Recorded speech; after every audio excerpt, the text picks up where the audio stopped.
Yeah, we're live.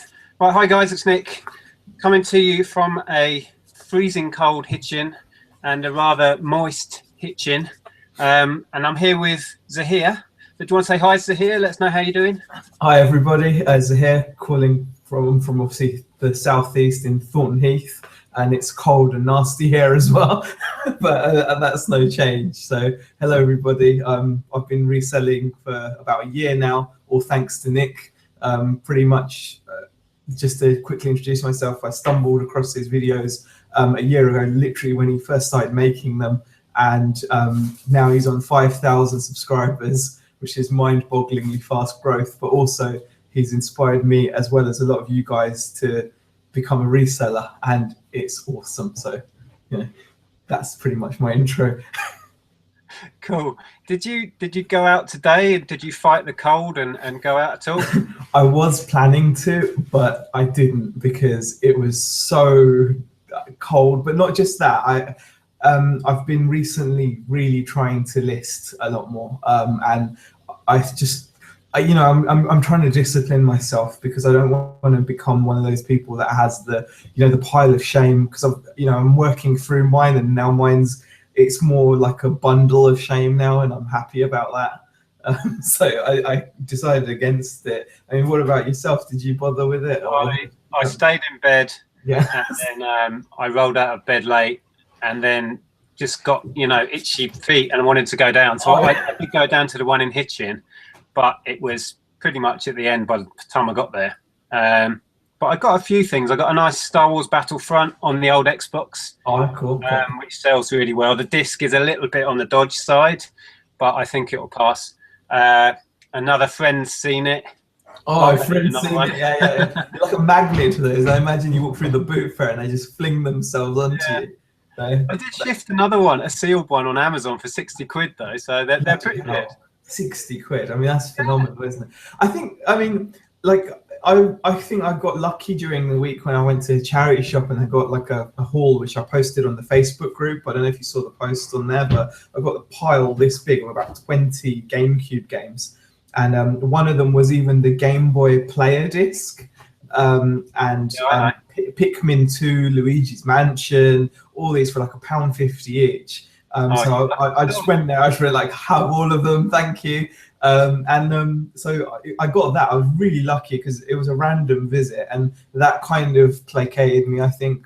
I've spent a lot of money at auction as well. I recently got like a few rare GameCube games. I think I showed you the photos of those. A Baton Kaitos, it's called. It's like a mega rare GameCube game. Yeah, I'd never even heard of a couple of those titles. And Zelda 4 Swords I sold for 60 quid the other day. That went as soon as I listed it, so that's half 60 quid straight away. And normally it used to come with like a Game Boy Advance link cable and in a nice presentation box, and you have it like that, you can get about 80 for it. So but because I just had the game and manual, it was still a £60 sell though, so that kind of gets me halfway there, which is pretty cool. But because of those reasons, I just didn't really get out. Just been concentrating on trying to get my listings up. I'm up to about 250 now, so and then I've got about 40 items and FBA, so that's it. So I'm nearly at 300 overall, which is pretty good. Yeah. But I'm trying to do a similar thing, but my piles of shame are rather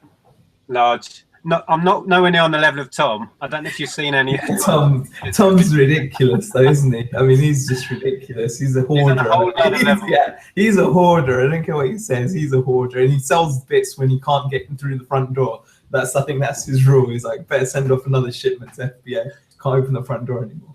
Yeah, but I'm really going to try this winter to get my stock holding right down to a bare minimum. And start afresh next boot sale season. But I tried to do that last winter.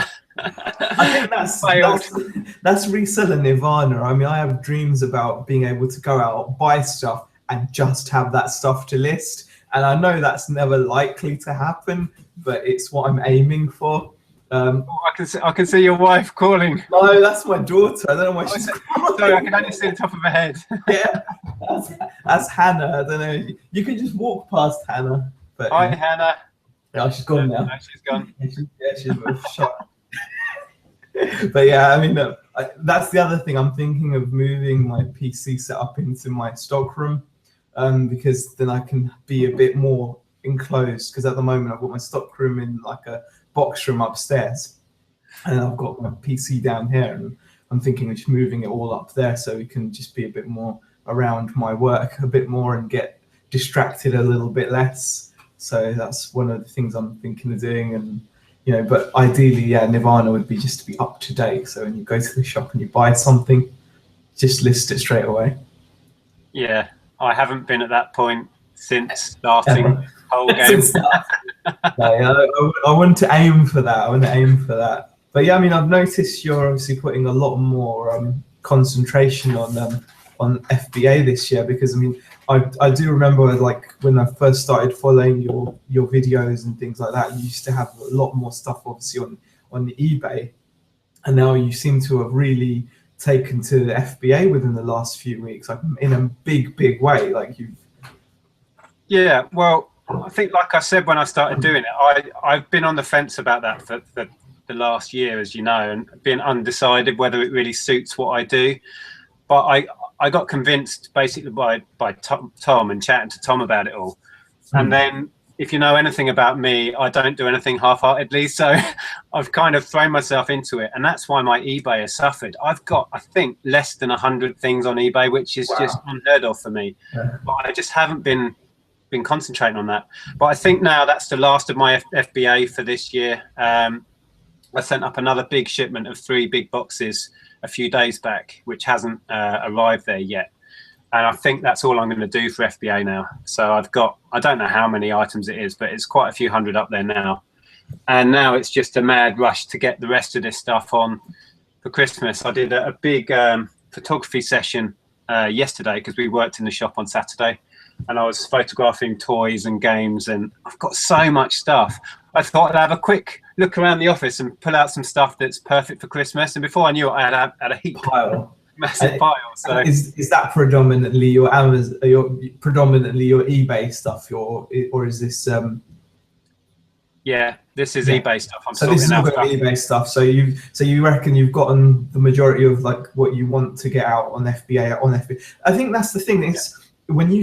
I think anyone out there that's on the fence should jump into it, even if you do it on a very small scale, because you very quickly get a sense, don't you, of what you prefer to sell on either platform. I mean, I don't have a ton of new stuff up there. I tend to send up a lot of used items, but when I say a lot, not a lot at all. I've only got like I said about 40 items up there. But the items that I've sent up there, they become clearer that you should send that to Amazon. Oh, that's definitely an Amazon item, or that's definitely more of an eBay item. You start to pick that up really quickly, I find, when you've done a couple of shipments. I think in total, I may only have done about 5 or 6 shipments in total. And often some of my shipments have literally been like 5 small items, just bung them in a small box. It's only like a $5 to send, to send those items up. And because the returns you're getting are so significantly, higher, you can't underestimate that. I mean, it's insane. I mean, for example, like you said, I think recently you saw that Diagon Alley for like 50 quid. You'd be lucky to get 20 on eBay, complete and everything. You're lucky to get 20, 25. So to sell it for 50, it's quite. I've been surprised. I'm having to sort of retrain my brain a bit, and I've been, things I've sent up recently, Nerf guns. I've sent a few Nerf guns up, and they all sold within a week. I didn't send many. I've got a load that I'm merchant fulfilling because they're really big ones. And one of those, actually, I merchant fulfilled a Nerf gun for £100 I think it's 2 weeks back. Just insane. But I sent up a few to FBA and just bagged them. They were loose, and they sold really quick. So I'm having to kind of retrain my brain and think outside the box a bit with Amazon. I sent up quite a lot of used toys, and they've gone well as well. But the board games, I mean, I've sent a lot up. I must have sent 100+ board games up, and it's been surprising. The more obscure stuff has gone really well. The common stuff, I'm hoping when the demand peaks in December that they'll fly as well. But yeah, it's been the more obscure stuff, like that Harry Potter one, that has done well. I mean, I find that you've got to kind of like with anything new that you're trying out, you're going to have moments of doubt on certain items. Like, for example, as you know, like, I like picking up DAB radios whenever I see them at the boot fairs and things like that, digital radios. And I've often just I've always sold them on eBay. And I thought I'd just give it a go on Amazon. And at first, the item sat there for a while. It was like a DAB alarm clock. And I thought maybe it's because I'm asking that much more for it, and it is an older model. It's not a new current model, because the website's very good at telling you whether the item you're looking at is current or whether there is a newer version. So you'll find that if you're looking at an older item, it will say to you, hey, by the way, the new version's here. And the new version can often be cheaper than the older version. With more features, especially when it comes to electricals. But I sent this in. It was a pure alarm clock with the old iPod connector, you know, the wider 40-pin connector along the bottom of it, for the older iPhones and iPods, and I got 70 quid for it. I'd be lucky to get 40 on eBay for that, which would have still been good because I only paid a fiver for it. So I'm not complaining. 70 pounds for an old. I mean, it was boxed. It was all complete. So that's what made me think I was going to just stick it on. My gut feeling was £5. When I was at the boot fair, I swear, £5. I was onto that. I was like, easy 40 quid on eBay. And then it was only when I got it home, I looked, it was all boxed and nice. And I thought, would it be worth it? And there was only one guy selling that alarm clock on Amazon. It had a decent rank in the hundreds, but he was asking like 100 quid for it. And I was like, he's having a laugh. There's no way he's going to get 100 quid for it. And, you know, sure enough, I think his item still sat there. I think he's dropped it to 80 now.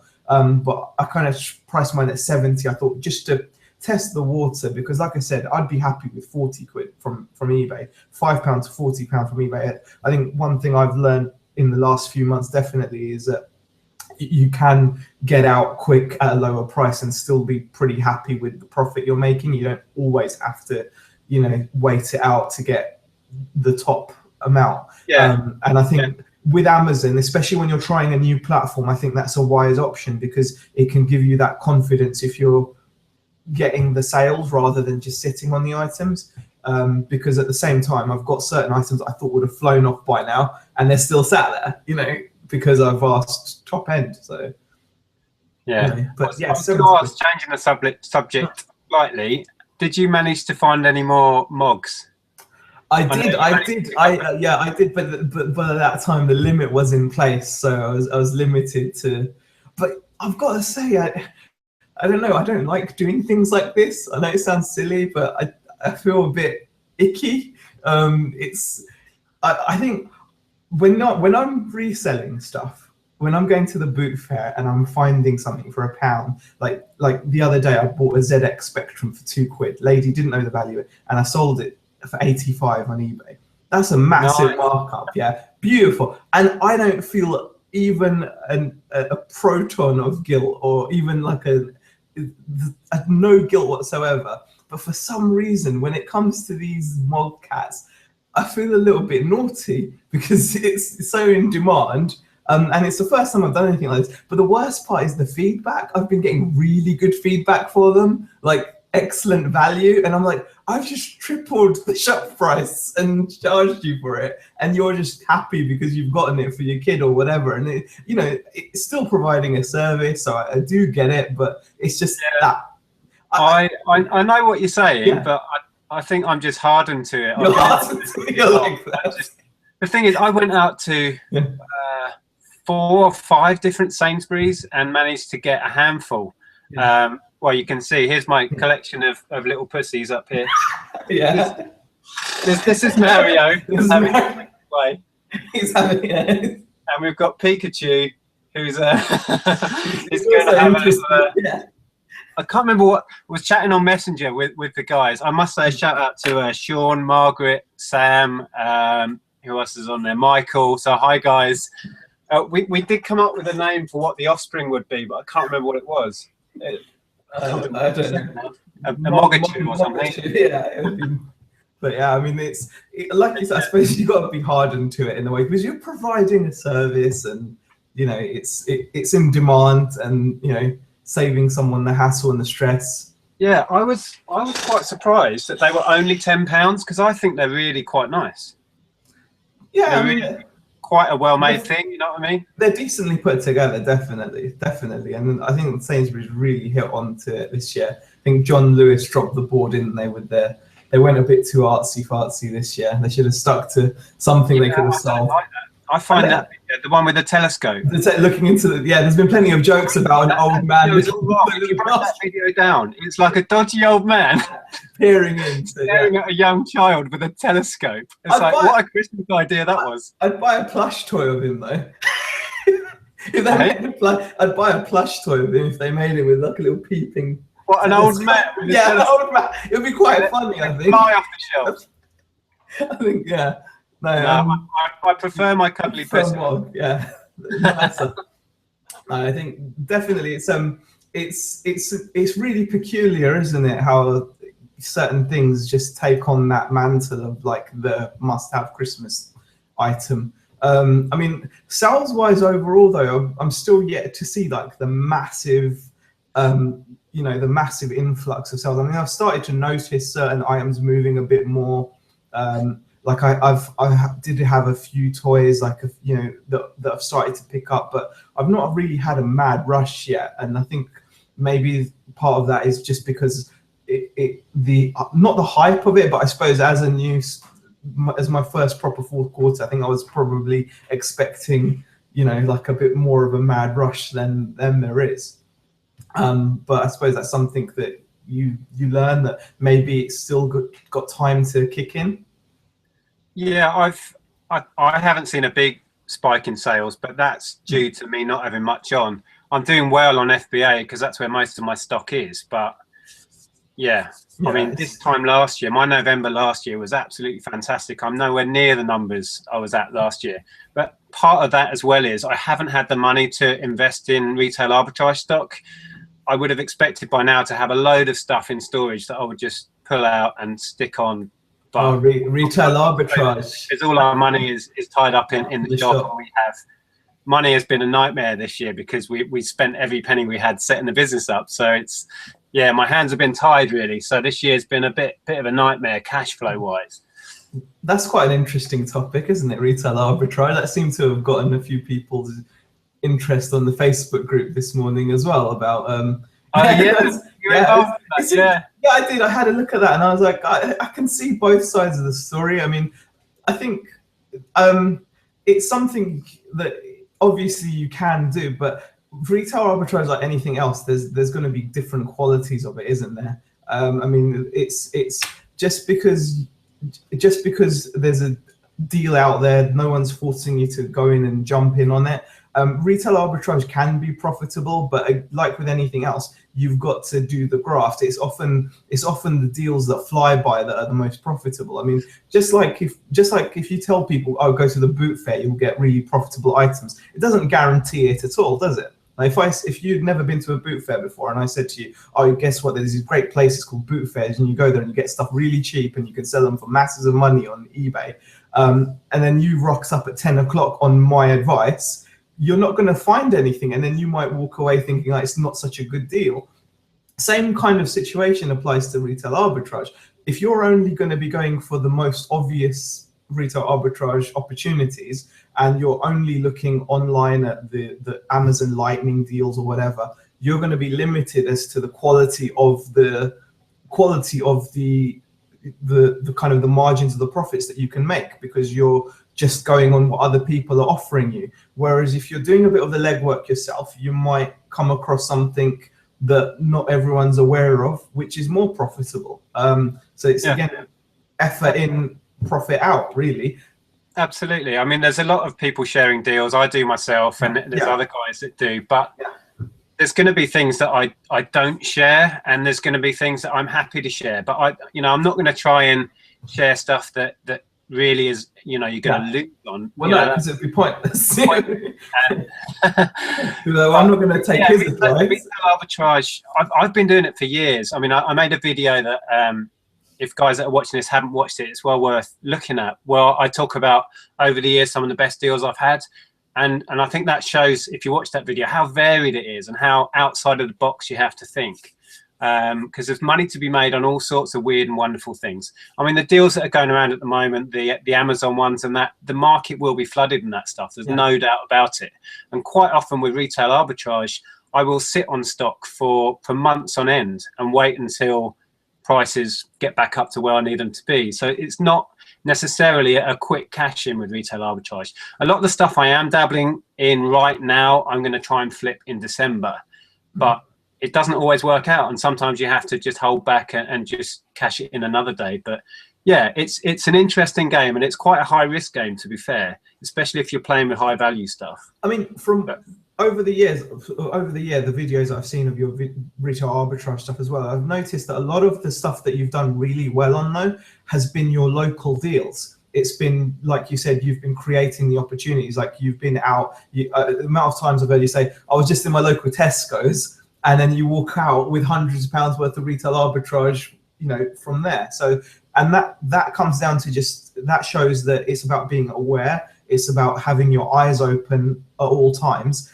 And, you know, those are probably some of your highest margin deals, I'm guessing, because they're not going to be as flooded, because they may have been a localized deal of your local Tesco, limited amount of stock or whatever, things like that maybe. I mean, would you say there's any truth in that? Well, they're perfect because it comes down to what that specific store has. And sometimes even one store will discount a line and others won't. It's really random.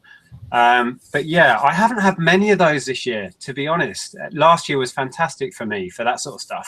I made an absolute killing from Tesco's with all the toys and Lego. But this year, not so much. But then I haven't actively been looking. Yeah, you know, because I haven't had the money, so I don't want to put myself in front of an amazing deal and just not have the money. It's even worse than not finding one. Better not to see them at all. Yeah, maybe. Yeah, I mean, it's I mean, I'm always kind of trying to look out for little niches, even in the second-hand market. There's plenty of niches that you can find and take advantage of, and it's just about thinking a little bit differently and just keeping an eye out. I mean, there's plenty of things I've noticed that you could just buy readily on eBay and flip on Amazon for FBA for profit. I mean, there's plenty of items like that.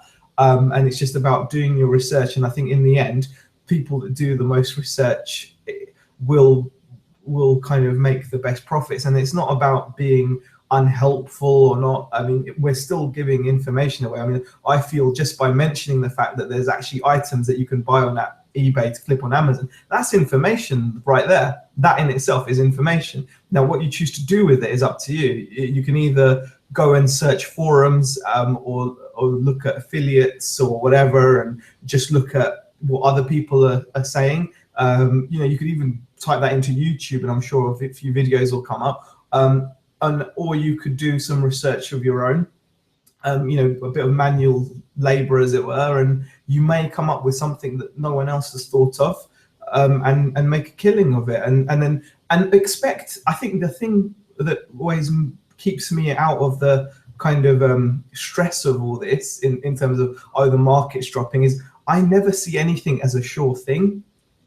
Just because something is a sure thing this month, it is no guarantee that it's a sure. I don't think there's anything as a guaranteed sure thing. We'd all like that magic item that constantly keeps its value and constantly sells throughout the year. But I don't think this is the right business for that. We're not, you know, we're not the big conglomerates that can sell items like that. I'm always looking for something new. And I think that's what you've got to always have your eye on, the next thing. Yeah. And that's what keeps it fun, to be honest. And going back to what you were saying about sniping stuff off eBay and then selling it either back on eBay or on Amazon, I think it was Ken Chapman was saying about that sort of stuff, because he's into all his antiques and stuff, and he does fantastically well buying stuff that's been undervalued or badly listed and then reselling it straight back on eBay or breaking lots down. And I haven't done so much of that recently, but I've done really well doing that, or picking up job lots locally through eBay or other avenues like Facebook, etc., and then breaking down job lots and just selling them on. But you're right. I mean, if you can just think outside the box and come up with your own ideas, that's the best way, because then you're not competing with the rest of us. You know what I mean? But what you've described there is, if you actually analyze it, it's hard work. It's hard. And I think that's what it comes down to. Looking for items, making sure you can get hold of them, and then taking the time to break them down, price them up, sell them. That's a lot more work than buying 5 of Pie Face, and then it's a lot more work, isn't it? And I think that's what you've got to look at, honestly. And it's what's more sustainable. I mean, how long is Pie Face going to be the next thing? How much longer will Mog be popular? We don't know.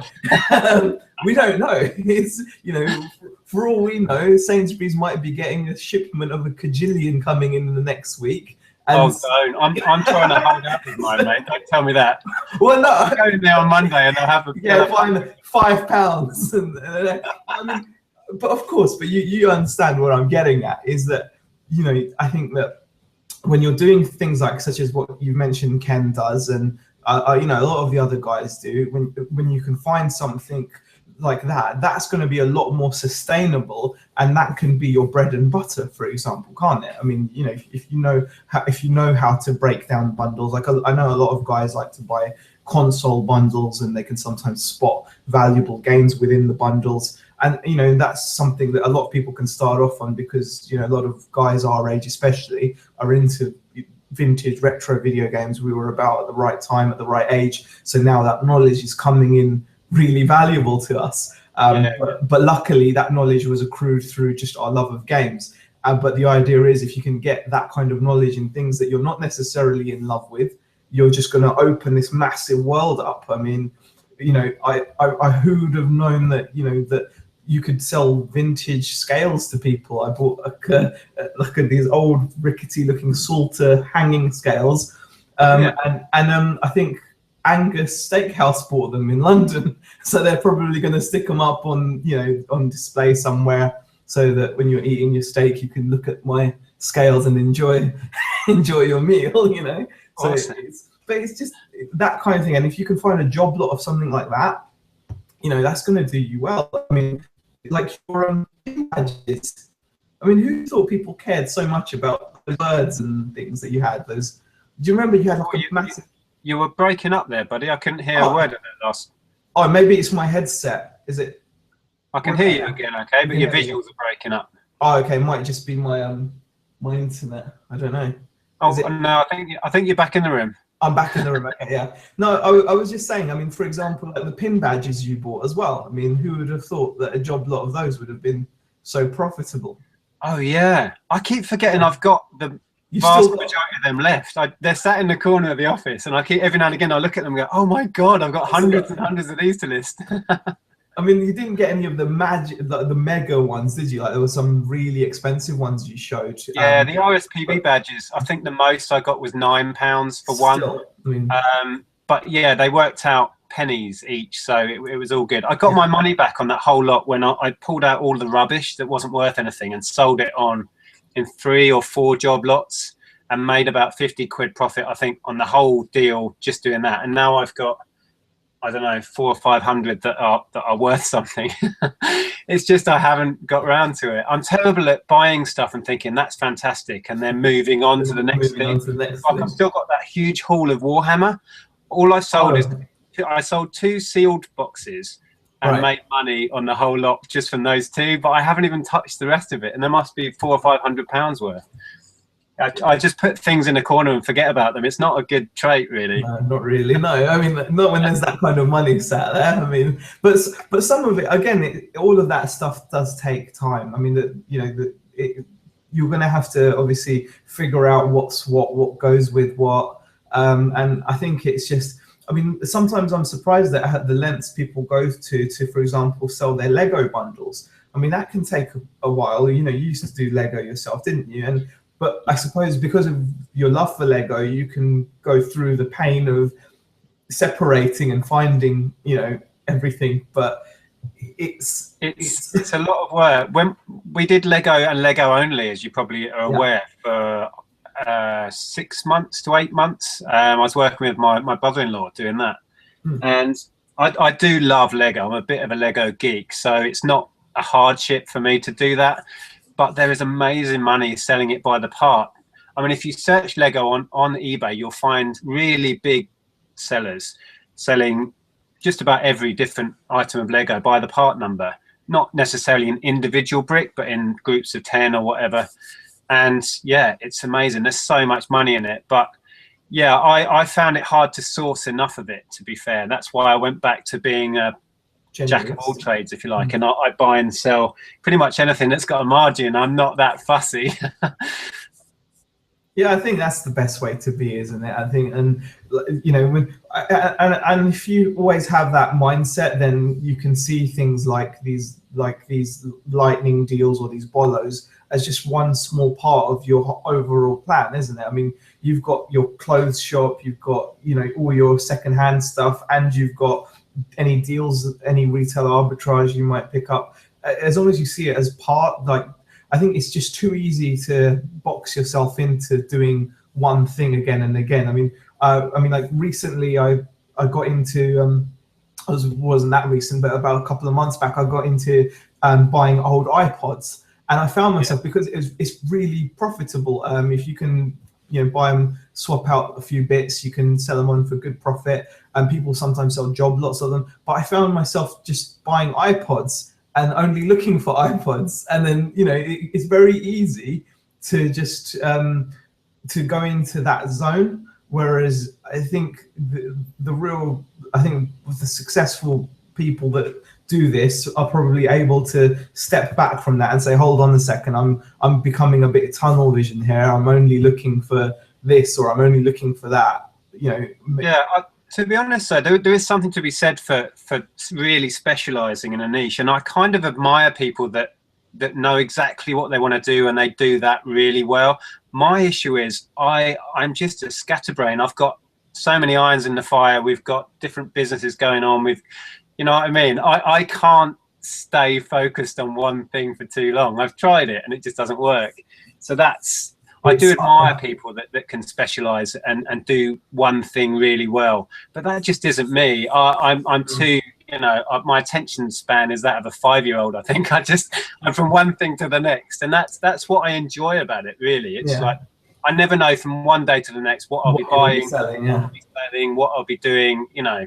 I mean, since starting this, I've got to say though, I mean, it's just shocking the weird stuff I've managed to sell, but I managed to get over 1,000 feedback over the weekend, so I was really happy with that. I was like, my little milestone. I've got my little red star now. So I've had like 1,100 transactions. I'm like, wow, I've sold 1,100 odd bits of stuff.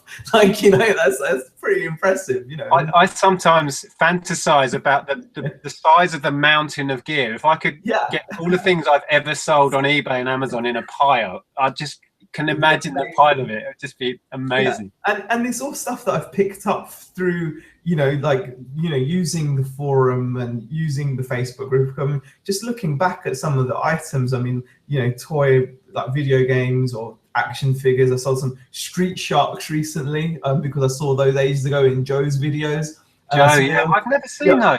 They're weird looking things, aren't they? They're horrendous. They're ugly as sin. They really are. But they're popular. You bundle them up, £20, they're gone. I mean, it's fantastic. I mean, you know, just the Guitar Hero guitars and, you know, coats, jackets, and I'm just looking through vintage Walkmans, and, you know, it's just all kinds of stuff. When you look back at everything you've sold, it's kind of, it's pleasing to see when you see variety. I sometimes get a bit down when I just see like a list of, I've just sold video game. Sometimes I think, it's not very creative. Like on a Monday morning, for example, you come in, so you'll know you have a fair pile of orders because you've had the weekend. Yeah. You come in on a Monday and you pick all of the orders, and it's the most random pile of stuff you've seen in your life. That's the best.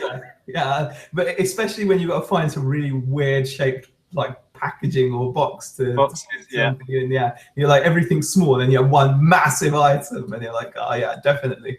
I mean, it's just, I've just got to say, like, the whole process of it, you've got to love it, haven't you? Like anything, you've got to really have a passion.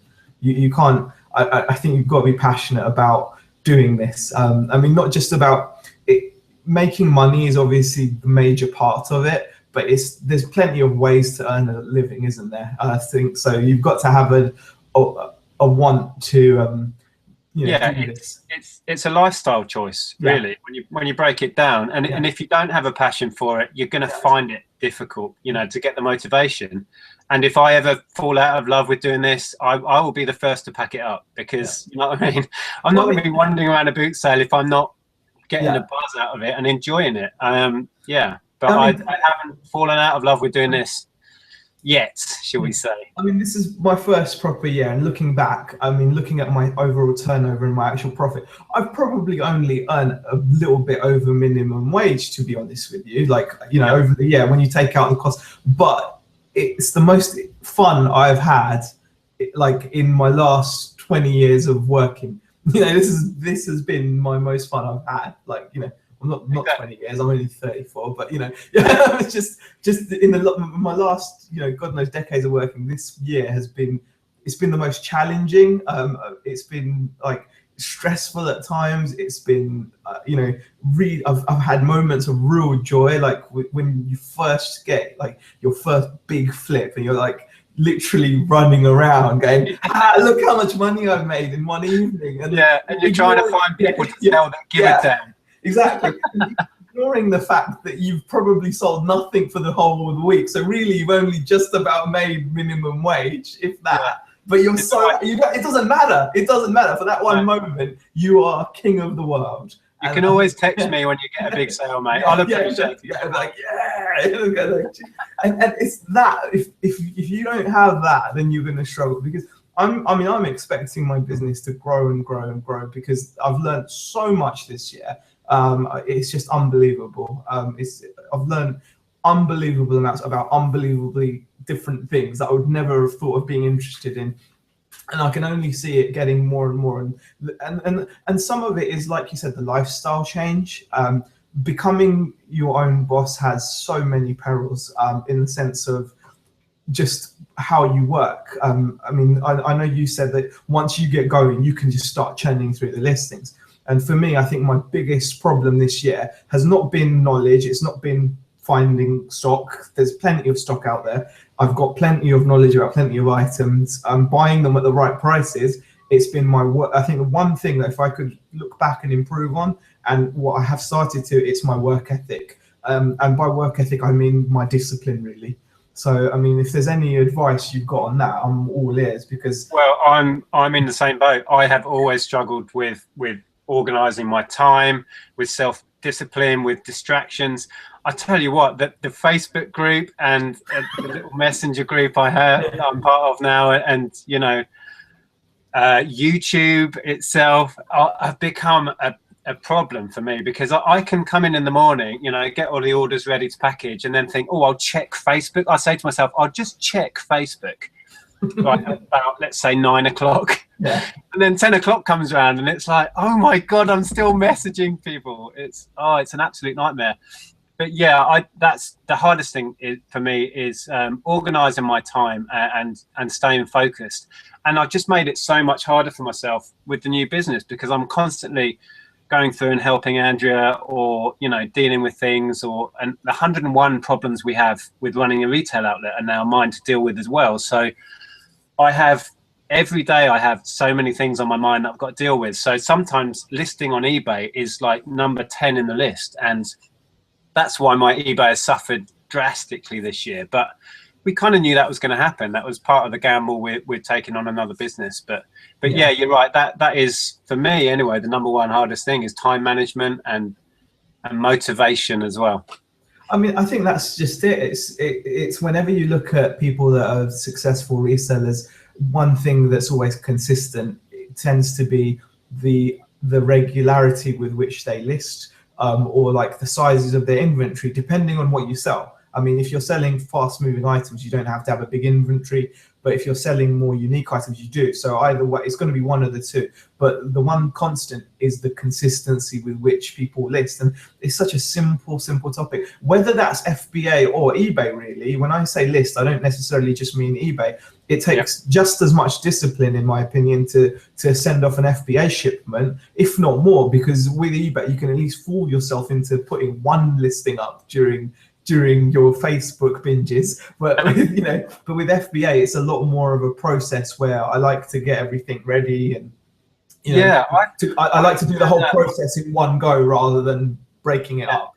I found that side of FBA really surprised me, how much I thoroughly enjoyed getting a shipment together, and the labeling and all that. I said it in videos before, but I'm a little bit OCD perhaps in ways, but yeah, labeling every item and getting it packed and that is it's a whole different feeling from eBay. But yeah, I love the finality of it. It's like the UPS guy comes along and it's like, wow, there goes 50 board games, bye.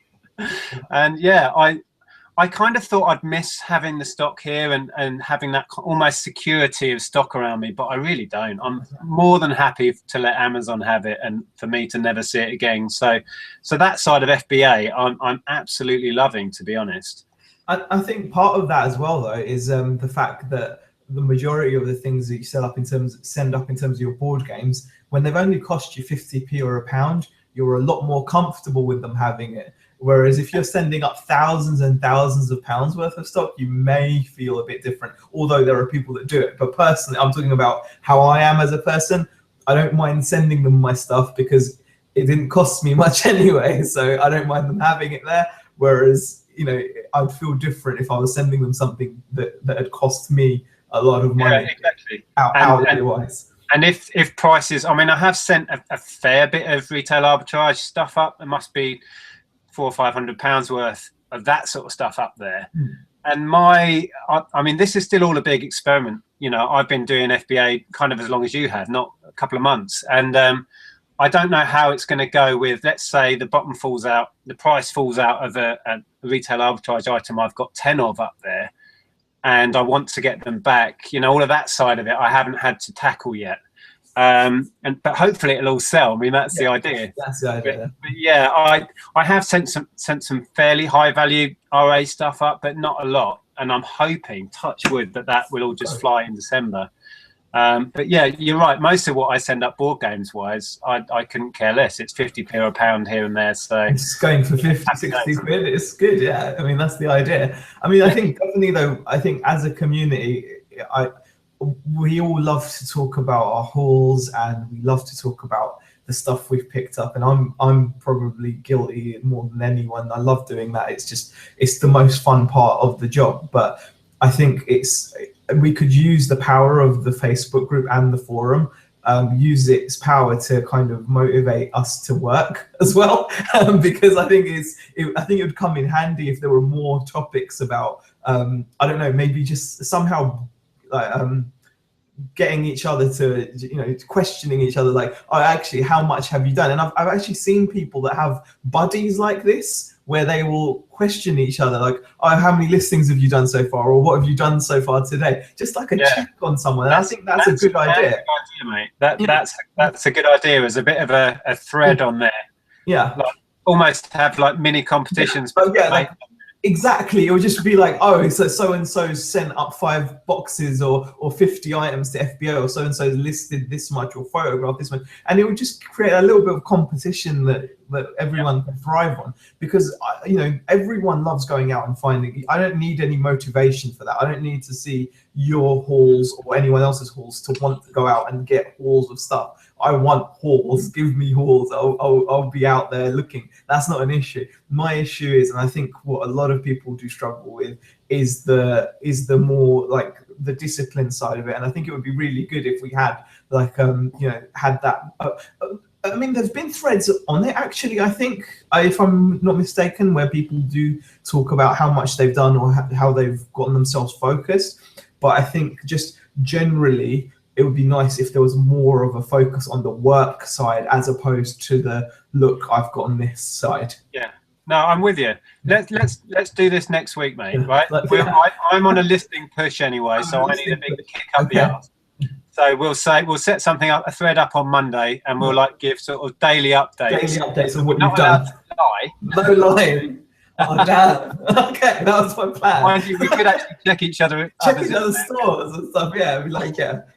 How many newly listed items there are here? Yeah, I'm game. Yeah. I think it would be good just to kind of, because I've got stuff sat there that I know I should just list it, or I've got the other side of it is I've got some really nice stuff that just needs finishing touches. So for example, I've got a Game Boy Color missing a battery compartment, or I've got an original Game Boy and I just need to stick on the fascia, which you can pick up for a couple of quid. Little bits to complete. Yeah. I've got 2 Friends DVD box sets that I could buy the DVDs from Overstocks. You know, they sold them for like £2, like this with season 1 or episode 1 to 3 or whatever, and I'll have a couple of Friends boxes. But I just don't get around to doing it. Whereas I suppose I tell you what, my worst pile of shame is, and that's still in the loft, is a pile of kitchen appliances. I got into that going back a couple of years, and I do well out of them, but they're such a bitch to test and clean and do all of that. I'm talking about bread makers and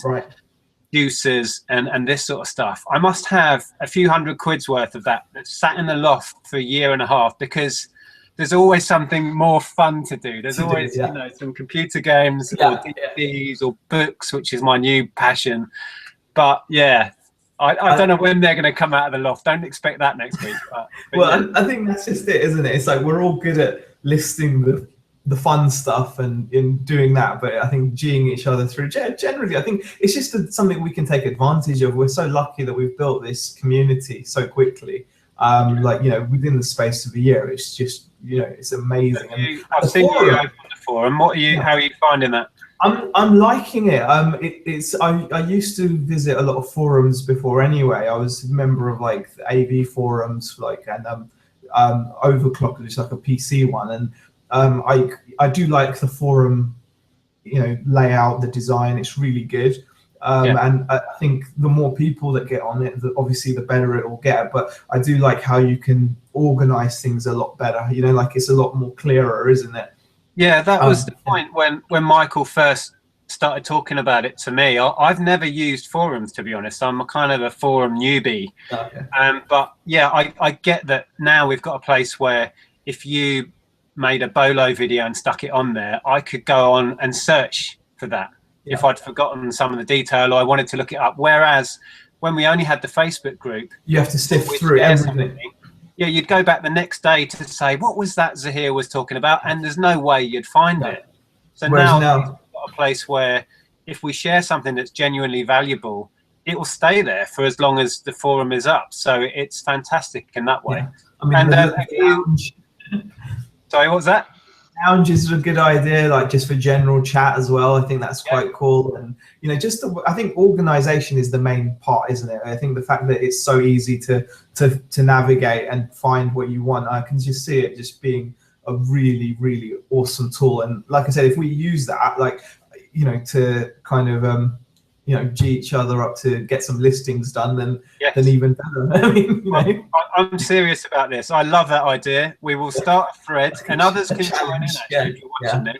Some kind of listing challenge. Just be honest about how little we've done. Yeah, there are days where, and the excuses I can come up with, they're the best. So the thing is, I get my wife to do it. So Rebecca will come home. She'll come home and she'll be like, "Oh, so did you get any work done today?" And I'll be like, "Well, I did do this." Make up an excuse. It reminds me of the Fast Show. Do you remember the guy the woman that always used to send that guy out to get something for her cooking? He always needed a recipe, and she always needed like some eggs or something to finish a recipe, and she'd send this guy out to the shops, and he would never ever come back with what she wanted, but he'd come back with something so much better, but obviously it would be completely unrelated. And because it was such a long-running show, the woman was like at breaking point. Like she was literally, every time she'd ask him to do something, she'd dread him coming back. You know, did you get the eggs? And she'd look at him like that, and he'd be like, no. But I got, and it was some random item, and it just remember that. I remember the Fast Show. The Fast Show was epic. It's a great sketch from the Fast Show, honestly. But it just reminds me of that. Like I feel like I was gonna do some work, but then instead I did this, and then you feel bad because you're like, well, what I did doesn't actually contribute in any way to my business and earning money. So you feel a bit silly afterwards, but. You know, I do get my wife to kind of come in and she asks me what I've done. You know, either I can be like, I've done really well, or sometimes.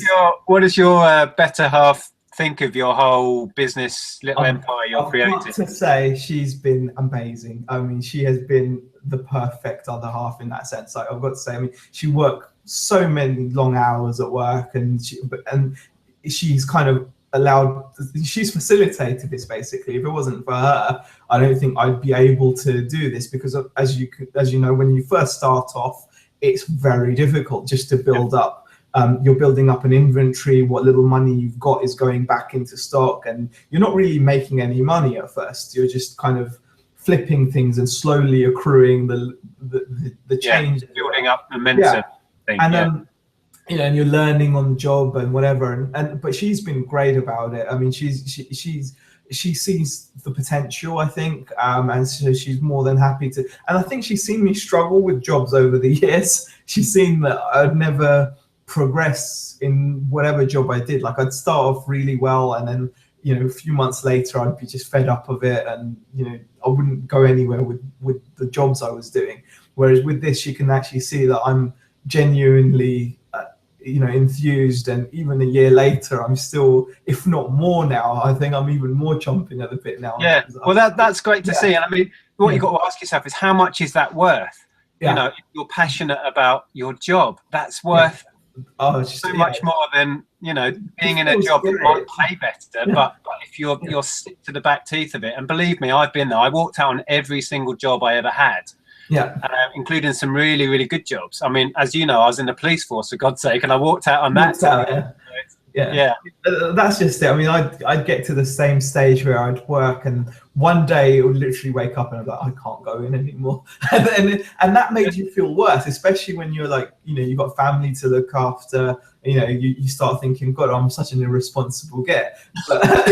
But doing this, definitely. But her support has been epic, and I think one of my aims is, if I could ever have like a run where I could earn the kind of money that would allow us both to join in, that would be the dream. I mean, she's touched with doing pretty well in her job anyway, so she's got paths to go in there anyway, so she's got that. She's very happy with what she's doing. But I can always dream that if I did well enough in this, I could maybe entice her to join me and get into this. But she's been so supportive, and I think it's really important, isn't it? I mean, to have that support. Yeah.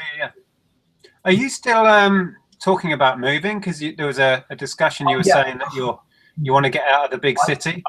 I do want to move out, but it's just, I don't know. It's always I'm umming and ahhing. I mean, I did actually pop up to for a weekend. I went up to Yorkshire and drove around Wakefield and all that area just to have a look around, and it seems quite nice. It seems like a nice place, and we stayed at a hotel. It was pretty cool, just to get like a feel of the area, really, if nothing else. And there are opportunities there as well. I mean, there's a lot of auction houses around there that there seems to be a bigger concentration of them.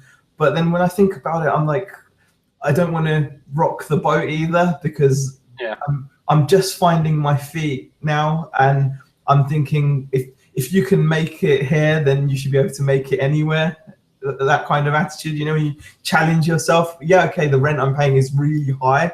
There's no doubt about that. But if I can build a business that can, because it reminds me of that argument where you have business owners that whinge when, for example, something new comes in. So, for example, I'm having to do the new pension law, or having to pay a higher minimum wage, and you sometimes hear business owners complaining that they can't afford it. And part of you thinks, well, I can see why you'd complain about that. But the other part of me thinks is, if your business can't cope, then it's not that good then, is it? Because if you can't, I know it's a very basic way of looking at things, but sometimes that's the best way. And I sometimes think to myself, if I can do it here while I'm paying this silly rent, then that's just going to mean I've got a much stronger business in place than going elsewhere and getting that kind of benefit or cushion of.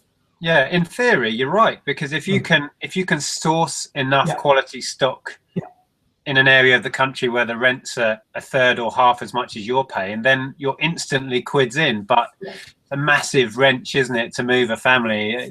Exactly, and plus, would I find the same things as well? That's the other thing. I mean, grass does away. is such an affluent area. There's so much sort of just stuff and waste, isn't there? So whether you'd find that level of stock is like, so you always have to look at things in a way. I mean, eventually, I think I wouldn't mind moving a bit further out, but maybe a bit further out of the M25 rather than necessarily up to the other half of the country. Maybe something like that. I think that's a more problem is, buddy, that the prices, the sort of London Ripple. I mean, it's gone up to where we are in Hitchin and beyond now. We are actually seriously considering, because we are in a lucky situation. Well, not lucky, it was bloody hard work, but we're in a position where we don't have a mortgage because we paid it, and our house has gone just silly. So we're actually seriously considering cashing in the house for its full value and moving not far from here and making for the same house essentially, and making about 100 grand. Yeah, I mean, that's the thing. Well, that's the thing. You've got to think about if it makes sense, and there are opportunities. There really are. You just have to weigh them up, and I think sometimes. I mean, we've also got to consider the wife's job as well. I mean, in a way, I think it would be a lot easier to move. I think we'd be more likely to move if the business was at the stage where it could support both myself and her. Because if it was at that stage where I was like, wow, look, I need your help, come on board, we're making lots of money, then I think we'd be more likely to actually make a move further up north, because there's a lot of potential. Like I said, there's a massive concentration of auction houses. There's there's a lot of options there. And because of the business we're doing, we're selling online, you're not losing out, are you, really? When it comes to reach the same customers. That's the one pure beauty of what we do. You can reach the same customers in Australia and Timbuktu, wherever you are. So wherever you are. I was going to say, Ken gets, I think, most of his stuff from auctions. Ken Chapman. Yeah, and I think he's. Do you know where he's based? That's north somewhere. He's in Yorkshire, I'm sure of it, but I don't know where. Don't go treading on his toes. But I think definitely, like, when it comes to auctions, having the variety and knowing the local ones which aren't online, which aren't delivering, those are the best ones to go for still, because they're still the ones that are offering the best value, because only the people that can be bothered to go there and bid are going to be winning those lots at competitive prices. Because I've certainly seen a massive spike in the prices some of the auction houses are getting down there. Since I actually had an auction house which moved all its operations to Milton Keynes.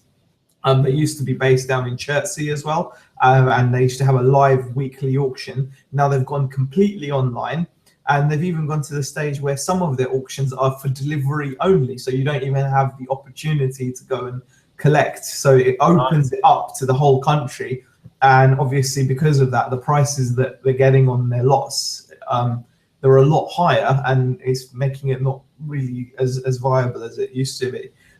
So there's you have to bear that in mind as well. So when you're looking at auction houses, I know it's a bit off topic from what we were talking about, but still, moving, I think for me, it will be more potent if the wife was on board, basically. I mean, like your situation where your wife's with you, you're both entrepreneurs, you're both working on your own businesses at the moment. Because she's got a good job down here, it makes it that much harder to justify a move. Yeah, I can see that. I'm sure you'll have a lot of thinking to do about it the next year and see what happens. Yeah, but in the meantime, got to get a listing. I think that's the thing. Well, we've said it now live on air, so we're going to do this. I'm going to do a real challenge. I mean, I think I've got a bit of a head start on you. I feel like I have to do more than you because you've got like a business to run with the shop as well. So I feel that there's a handicap involved, isn't there? I don't know. Well, the more the better. It doesn't matter as long as it's encouraging me to list more. I can. So like I said, I did a load of pitches yesterday, so I've got a head start. Oh yeah, I'm nothing at the moment. I'm going to definitely get going and doing that. It would be great to get other people involved and get everyone just posting up, their piles of items ready to be listed, and get up to. I would love to get to like 500 or 600 listings. That would be amazing if I could do that. That would be fantastic. I'm on about 250 at the moment on eBay. So I'd be happy with 200 right now.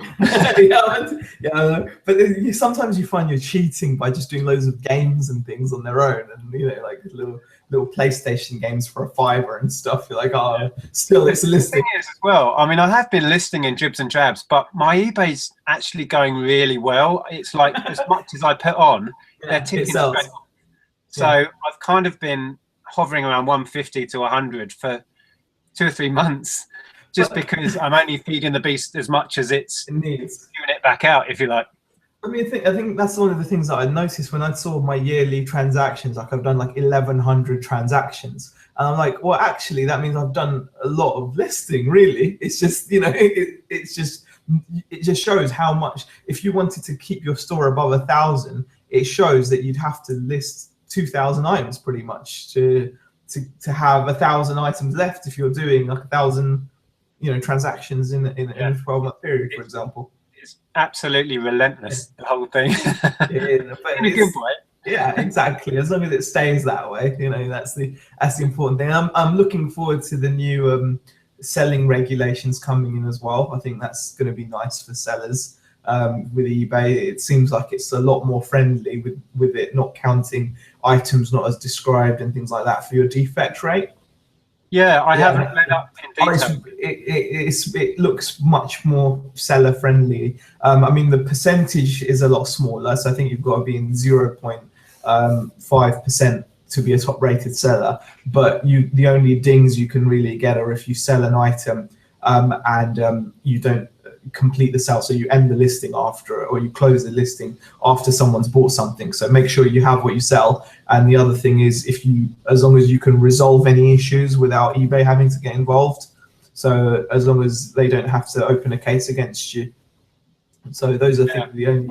I had an annoying issue 2 days back. I think I got a message. I sold a big Playmobil castle, which wasn't in the best of condition, and I described it as that, and it was missing doors and windows and bits. It was nowhere near complete, and whoever had it before had actually glued it together.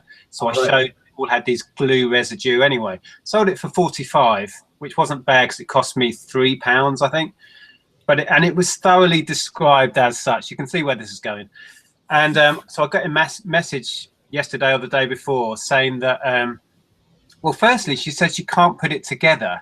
That's not my problem, if she's not capable of putting it together. But then she said, after many frustrating hours, I've put it together, and missing bits. And I'm like, copy and paste the description. Hello.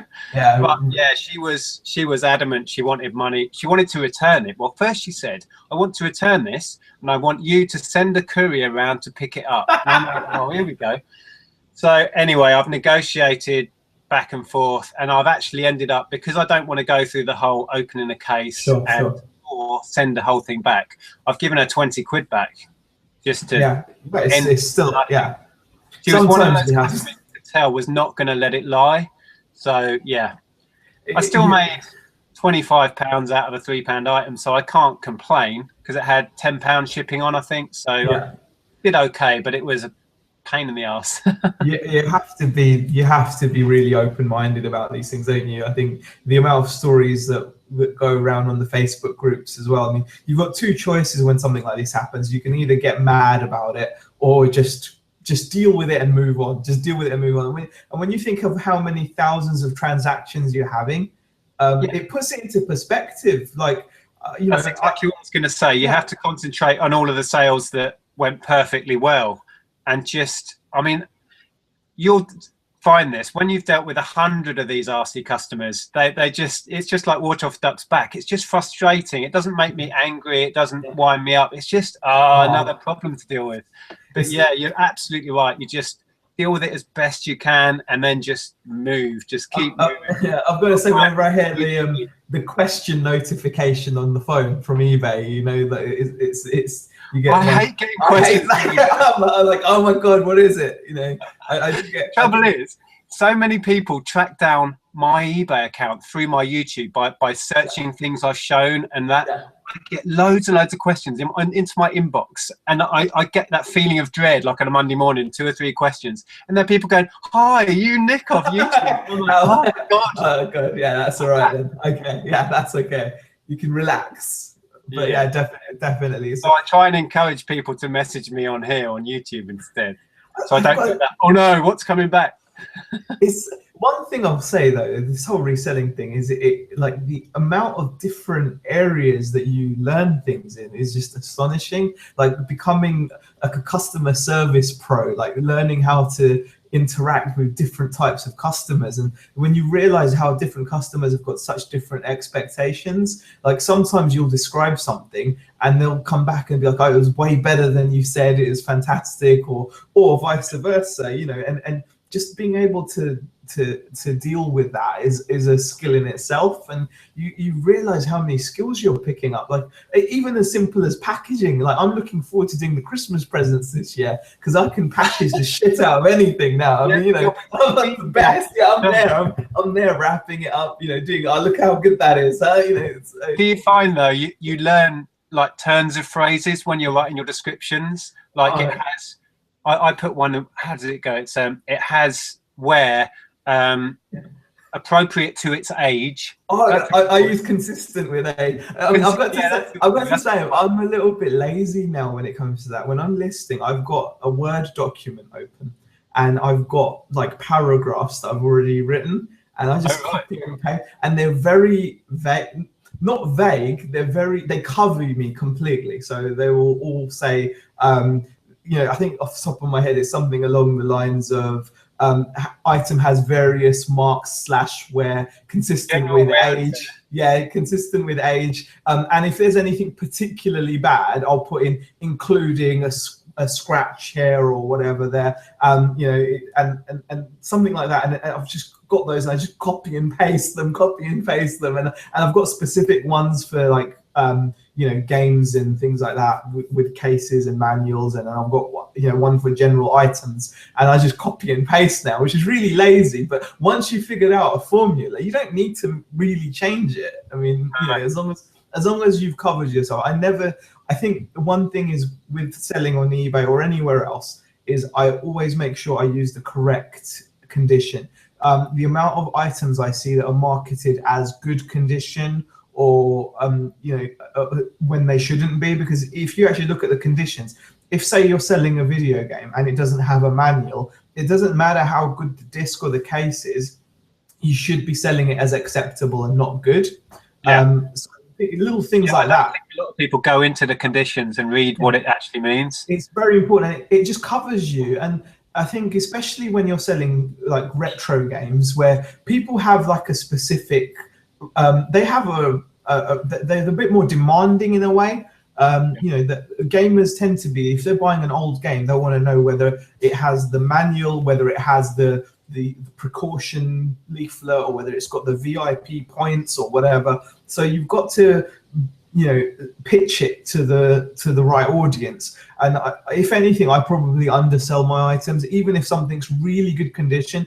With discs, I've gotten into a habit. It's not a great habit, so I wouldn't advise anyone following it. But I always say anything with a disc, I say disc has some very light surface marks, but has been tested and works. So even if the disc is immaculate, I say it's got surface marks because just because I know that there's going to be someone that's going to have better eyes than me, or she's going to spot something, or God forbid it should get a magnifying glass. Yeah, if anything, and it doesn't. I don't find it affects what I can ask. I ask normally at the top end of the items, and I tend to sell them. So it's not affecting the money I'm asking.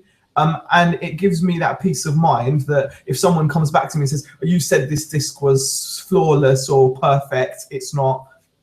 And you know, it just minimizes that. And the last thing you want is to get a headache over like a £5 or £10 video game. So I mean, that's just, like I said, it's not something, you know, that I would recommend everyone does, but for me it works well because I can still get the price I want. And you know, I hear what you're saying, mate. So it's just right. Well, I was just going to say, I don't know when we started, but I think we've been going for over an hour. Really? Wow. Yeah, I think so. Okay, cool. Yeah, we probably better wrap this up, and I can let you get back to your family. Yeah, I've seen people walking in and out, walking past sheepishly, like I don't. probably thinking, what are they waffling on about? Oh, God. Sainsbury's cats and Yeah. Mark, have you had I bid you a big farewell with my fairy pussies. All right, thank you very much. Have you had any family, by the way, trying to nick those off of you for presents? Oh, my daughter yesterday, she came down to the shop and I showed her, and she was literally like this. That's it. And she gave me that daughter face, like, please, please. I must give a shout out to my daughter, actually. Andrea, my wife, has gone to Stratford-on-Avon with Ellen, who's 14. That's my daughter, and they went to a dance competition. I got a text not long before starting this, and she's actually won. She made the final, and she won her group. So yeah, she's congratulations. Of her, the great big trophy. Oh, and all. lovely. So, yeah, brilliant. Party when they get home. Oh, she'll be pleased. Maybe she deserves it after all then. Maybe. Oh, God, don't say that. No, you lose one of my cats. No, that's it. That's margin. It's all gone. Anyway, nice talking to you, Nick. Thanks for the chat. Thanks for that, mate. I'll speak to you soon. See you.